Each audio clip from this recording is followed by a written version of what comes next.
लोक प्रशासन में व्यवहारवादी विचारक मैकग्रेगर ने एक्स और जो वाई थ्योरी है उनका प्रतिपादन किया था।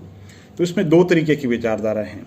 एक्स जो थ्योरी है वो ये मानती है कि जो संगठन में काम करने वाला जो आदमी है वो कामचोर है, वो काम करना नहीं चाहता, काम से बचना चाहता है, वो हर तरीके के जो परिवर्तन है उसका विरोध करता है, उसको डरा कर धमका करके काम कराया जा सकता है और वो काम खुद करने की बजाय वो कहता है और हमें बता दे, हम फॉर्मेलिटी करके काम कर दे, बस ये। तो ये हो गई एक्स थ्योरी। एक्स थ्योरी की बिल्कुल उल्टी हो जाएगी वाई थ्योरी। छोटी सी बात है, ठीक। तो आपको 50 शब्द में पूछा जा सकता है एक्स थ्योरी क्या है, ये वाई थ्योरी क्या है, या तीसरा सवाल ये पूछा जा सकता है कि एक्स और वाई थ्योरी में से आपको कौन सी विचारधारा अच्छी लगती है और आज के युग के अंदर किस विचारधारा की ज़रूरत ज़्यादा है। और ये भी पूछा जा सकता है कि एक्स थ्योरी और जो वाई थ्योरी है उसमें 5 अंतर बताओ, ठीक है। अब ये सवाल इस तरीके से पूछा जा सकता है, ये 15 शब्द में भी पूछा जा सकता है। इसलिए मैं आपसे कहता हूँ, चाहे लोक प्रशासन हो चाहे दर्शन शास्त्र हो, बहुत शॉर्ट के अंदर नोट्स बनाओ। भले ही आपको 100 शब्द लिखने हैं, लेकिन आप उसको 4 पंक्तियों के अंदर तैयार करो, है ना, ताकि उसको आप 15 शब्द में भी लिख सको, 50 शब्द में भी लिख सको और जरूरत पड़ने पर 100 शब्द में भी लिख सके। जैसे मैंने आपको बताता हूँ, ये देखो एक्स थ्योरी मैंने लिख रखा, ठीक है। 50 शब्द में पूछेगी तो अपन कहेंगे एक्स थ्योरी, आदमी काम करना नहीं चाहता, पहली विशेषता। दूसरी विशेषता, उसे डरा कर धमका कर काम कराया जा सकता, काम में उसकी कतई रुचि नहीं है, दूसरा पॉइंट। तीसरा, बल प्रयोग या बाहरी नियंत्रण, बाहरी दबाव बहुत ज़्यादा जरूरी है, तीसरा पॉइंट। चौथा है, वो खुद काम करना नहीं चाहता, वो कहता है कि और लोग उसे निर्देशित कर दे, नियंत्रित कर दे, वो काम कर देगा, पहल करके काम करना नहीं चाहता, ठीक है। और 5वीं बात है, वो बदलाव नहीं चाहता, वो परंपरागत तरीके से ही काम करना चाहता है, ठीक है।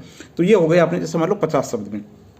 अब यही आपसे 15 शब्द में पूछ रहे एक्स थ्योरी, तो आपकी भाषा चेंज हो जाएगी। आप क्या लिखोगे?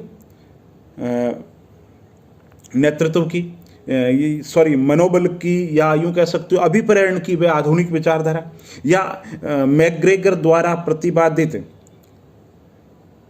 वह आधुनिक अवधारणा जिसमें आप देखो, अब वो पूरी भाषा लिखोगे शब्द कम पड़ जाएगा। आप क्या कहोगे? इसके संगठन में काम करने वाला मनुष्य कामचोर है ना, काम नहीं करना चाहता, वहाँ शब्द क्या कर दिया आपने? कामचोर। दूसरा हमने कहा कि वो मतलब काम जो है ना उसकी रुचि नहीं होती, काम में जो दे दिया फॉर्मेलिटी में कर देगा, तो हम दूसरा शब्द लेंगे अमहत्वाकांक्षी। तीसरा हमने कहा वो जिम्मेदारियों से बचना चाहता है, तो जिम्मेदारियों से बचने वाला, फिर औरों से नियंत्रित होने वाला और परिवर्तन विरोधी।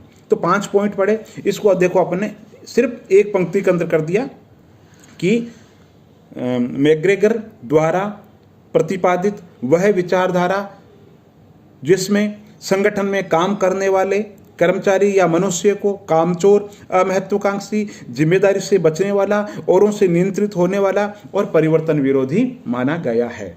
तो आप देखो कि नोट्स बहुत शॉर्ट के अंदर तैयार करो, और मेरी कोशिश रहेगी आरएस मुख्य परीक्षा के लिए एक एक टॉपिक आपको क्रिस्टल क्लियर करवा दूं, जहां आपने सोचने की कुछ भी जरूरत नहीं पड़े। परीक्षा में से पहले इतनी आपकी मेंटल एक्सरसाइज करवा दूं, ठीक है, जिससे आपको कुछ भी पढ़ना नहीं पड़े या थोड़ा बहुत आपको पढ़ना पड़े।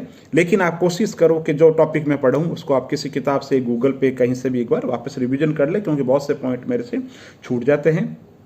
आपका बहुत स्वागत है, धन्यवाद।